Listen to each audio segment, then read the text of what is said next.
দেখো কি অবস্থা, বারবার বলেছিলাম ছাতাটা নিয়ে যেতে।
চাকরিটা ছেড়ে দিবি তো?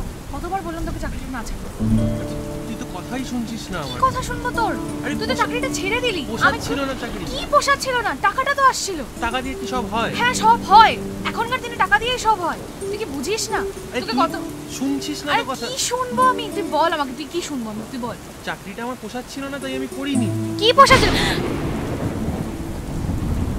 দেখলি তো সে আমাকে জড়িয়ে ধরতে হলো। তুই তোকে জড়াবো না তো কাকে জড়াবো? চল বাড়ি চল।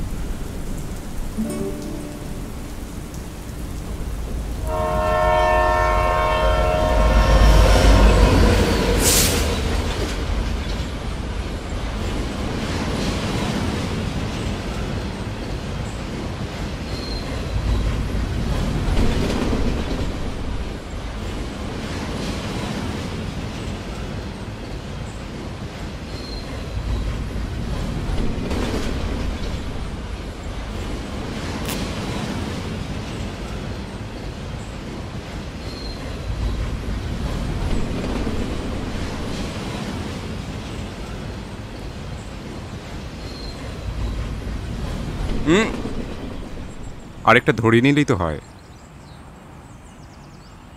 চ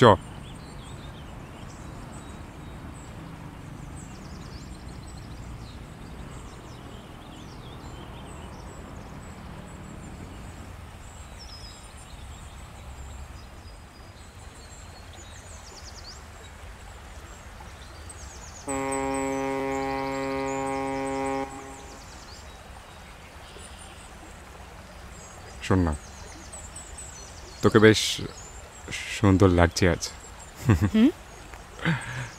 ওরকম করার কি আছে, বলতে পারি না নাকি?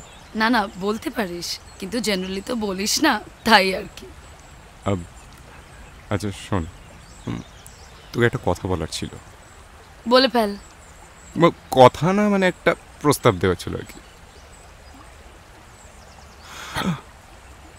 বল।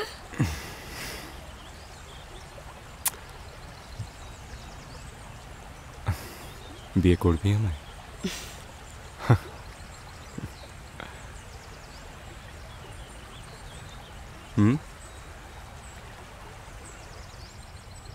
কি হলো, পছন্দ হলো না? ছেলে মানুষই করিস না আদি। বিয়ের মতো একটা সিরিয়াস প্রস্তাব দিচ্ছি আর তুই বলছিস ছেলে মানুষই। বিয়ে করবি আমায়, খাওয়াবি কি? রোজগার আছে, নিজে বা কি খাবি বলতো?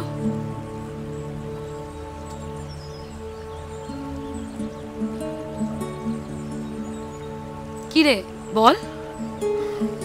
না, আমি আমি আমি আমি ঠিক রিলেট করতে পারছি না।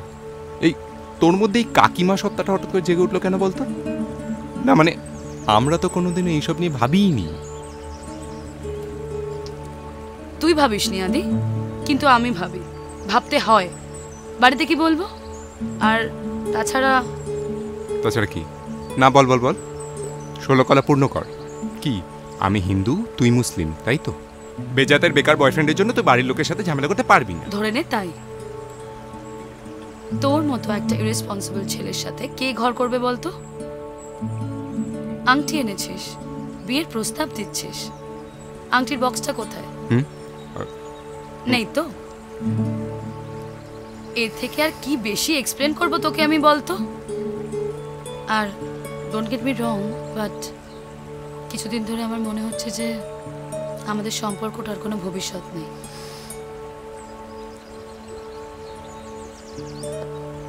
আমার মনে হয় আমাদের আর যোগাযোগটা না রাখাই ভালো। ভালো থাকিস।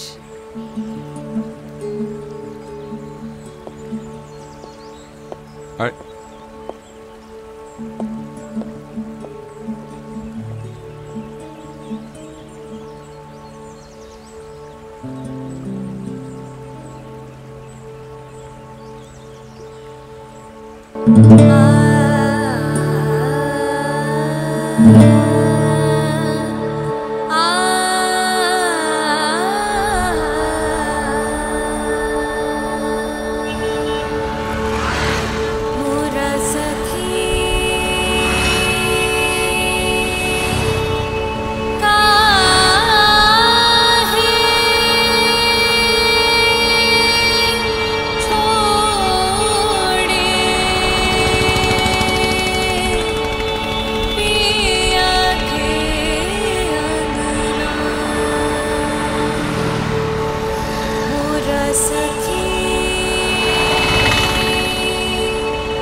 बाजी ਤੁਹਾਡਾ घड़ आ गया है।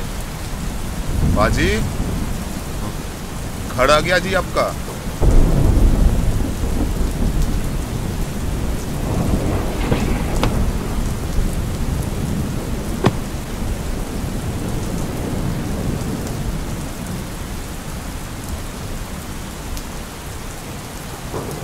बाजी बाजी आपके छुट्टे।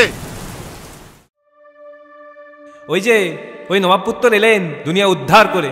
দাও দাও একটু জল টল দাও ওকে। নাটক লিখে তো সমাজের উন্নতি ঘটিয়ে দিয়েছেন উনি। তা আপনার দল আপনাকে কত টাকা দিল এই বিশ্বমানের নাটক লেখার জন্য? দাঁড়াও না, ছেলেটা সবে মাত্র এলো, একটু হাত মুখটা ধুয়ে আসুক না, তারপর না হয় বলো। কলেজ শেষ করে তো 1 বছর হয়ে গেল, সে খেয়াল আছে? এখনো বাপের হোটেলে দিব্যি চালিয়ে যাচ্ছ, লজ্জাও তো করে না। বলছি বাবু, এবার তো একটা চাকরির চেষ্টা করতে হয় নাকি? ওই লেখালেখি করে কটা টাকাই বা পাবি বল? আদৌ কোনোদিন রোজগার হবে কি ওটা দিয়ে?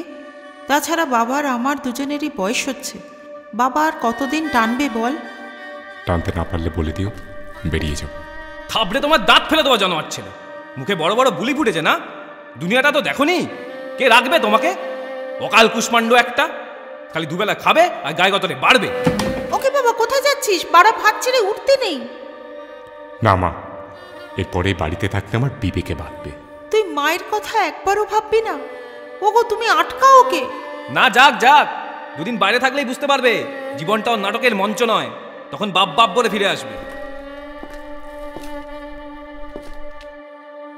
তুই না পারিসও বটে, এইভাবে কেউ দুমদাম করে বাড়ি থেকে বেরিয়ে আসে? পাগল নাকি তুই? যাক, বেরিয়ে যখন গেছিস আর কি করা যাবে। তুই বরং আমাদের রিহার্সালের ফ্ল্যাটে কিছুদিন থাক, আর আমাদের দলের ফান্ডে কিছু টাকা আছে, তোর বেশ কয়েকদিন খাওয়া দাওয়া হয়ে যাবে। আর প্লিজ দেখ, যদি কোনো অ্যাডভার্টাইজমেন্ট কোম্পানিতে ওই স্ক্রিপ্ট লেখার কাজ পাস। কি বলবো তোকে? আচ্ছা, বাড়ি যখন ছেড়েই দিয়েছিস, তাহলে শবনমকে কথাটা বলেই ফেল নাকি?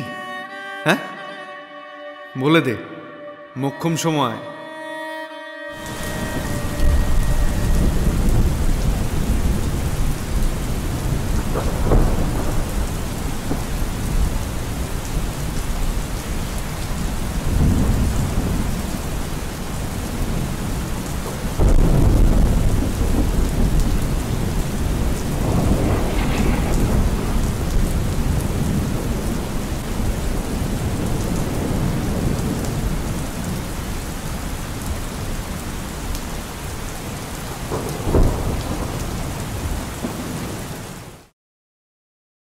বিশেষ করুন আজও একবার চেষ্টা করেছিলাম, তবে আমার এই কলমে যে বিশেষ ধান নেই তা আমি হাড়ে হাড়ে টের পাচ্ছি। তাই এই কাঁচা হাতে জীবনের বাকি নাটকটা না হয় নাই লিখলাম। পড়ে থাকুক আমার স্ক্রিবল করা ডায়েরিগুলো, পড়ে থাকুক আমার অজস্র কবিতাগুলো, পড়ে থাকুক আমার অসম্পূর্ণ প্রেম, পড়ে থাকুক আমার ব্যর্থতার গল্প। মা খুব কষ্ট পাবে জানি, বাবাও খানিকটা দুঃখ পাবে, তবে কুলাঙ্গার সন্তানের থেকে মৃত সন্তানকে মেনে নেওয়াই হয়তো তার কাছে সহজ। আরেকজন মানুষ এটা উল্লেখ করতে খুব ইচ্ছে করছে জানেন, কিন্তু আমি চাই না আমি চলে যাওয়ার পরে তাকে কোনো রকম প্রশ্নের সম্মুখীন হতে হোক। আসলে হতাশার সাগরে এক ফালি সবুজ দ্বীপ ছিল তো সে। আজ হঠাৎ দেখি জমি তুফান সইতে না পেরে কোন গভীরে তলিয়ে গেছে। তাই প্রাণশক্তির নিঃশ্বাস নেওয়া দায়। আমার মৃত্যুর জন্য কেউ দায়ী নয়, এটুকু লিখে ছেড়ে দিলেই হতো।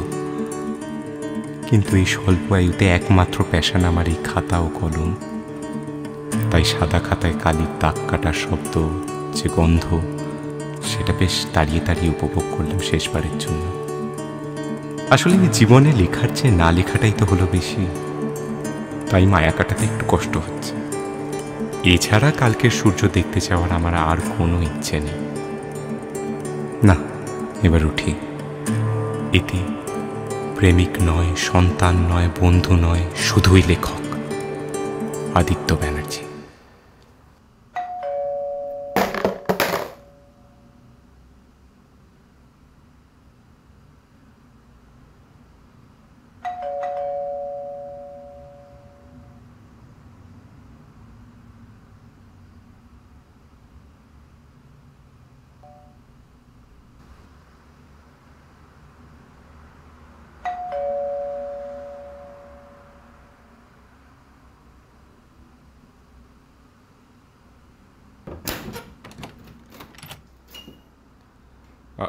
আপনি, আমি तो बोललाम আমার খুচরোগুলো লাগবে না।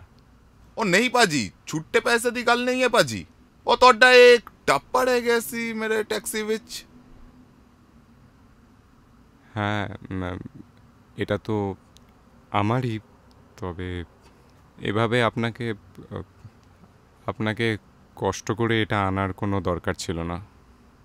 एक गल दस्सा पाजी, হ্যাঁ বলুন। मैनू ई तो नहीं पता तोड़े जिंदगी विच की समस्या है, पर तुसी हार ना मानना। वेखो जी, वक्त की एक खासियत है जी, कभी भी एक जैसा नहीं रहता। वक्त बदलते वक्त नहीं लगता। এতই সোজা? नहीं नहीं पाजी, सोजा नहीं पाजी। सफर बहुत टेढ़ा रहेगा सब, पर हार नहीं मानना, डट के खड़े रहना। मैनू ही वेख लो, साडा एक मुंडा है जी, 12 साल का, अस्पताल नु कैंसर विच जूझ रहा है। हाँ जी, 3rd स्टेज। डॉक्टरां दा कहना है वो शायद जिंदा नहीं रह पाएगा, और ये अस्पतालों दे खर्चे, इसीलिए तो मैं दिन रात एक करके टैक्सी चलाता हूँ, ताकि उनका इलाज करा सकूं। वो रब दे भरोसा रखो पाजी, वो सब ठीक कर देगा। तुसी हिम्मत ना हारना, बस सब ठीक हो जाएगा। কিন্তু আপনি আপনি কেন এলেন আপনার ছেলেকে ছেড়ে? আপনি আপনি আমরা একটু দাঁড়ান তো, একটু দাঁড়ান।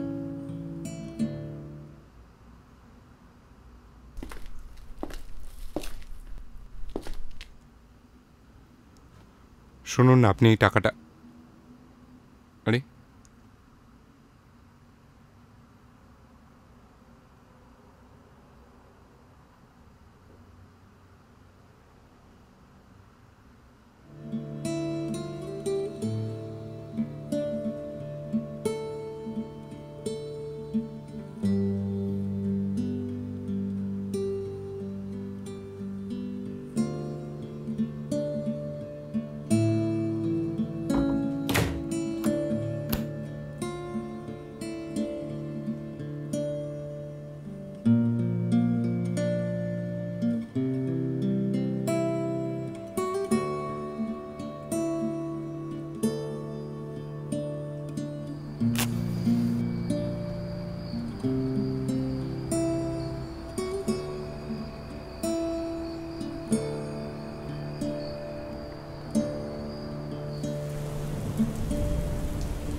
ভাবি খেতে আসবে না? হ্যাঁ